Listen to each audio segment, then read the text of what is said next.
আমি হাঁহিছো, আমাৰ দাঁত ওলাইছে, ফূৰ্তি পাইছো আমি, বেলেগে আকৌ পাগল বুলি কিয় ভাবিব?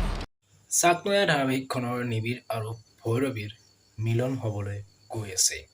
ইমান দিনে আমি দেখিছিলোঁ যে নিবিড়ে ভৈৰৱীৰ ওপৰত সন্দেহ কৰি আছিল, সি আনকি পুলিচৰ ওচৰ চপাও দেখা গৈছিল। আৰু আজিৰ খণ্ডত আমি দেখা পাওঁ নিবিড়ে ভৈৰৱীৰ লগত ভালদৰে কথা পাতিব আৰু ভৈৰৱীয়েও নিবিড়ক জোকোৱাৰ দৰে কৰিব।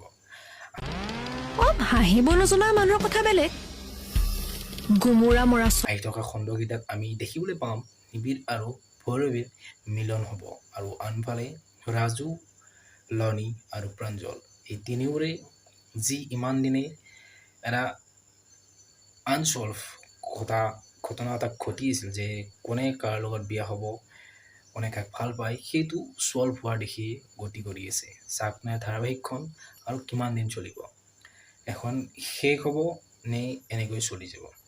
নিবিড় আৰু ভৈৰৱীৰ যিটো ৰিলেশ্যন সেইটো চাই খুব ভাল লাগে আৰু বৰ্তমান ভাল লগা হৈ আছে। আজি যিটো খণ্ড, সেই খণ্ডটো চাবলৈ আৰু ইণ্টাৰেষ্টিং হ'ব, কিয়নো দুয়োৰে মাজত যি মৰমৰ কথা মিলন হ'ব সেইটো চাবলৈ খুব ইণ্টাৰেষ্টিং হ'ব।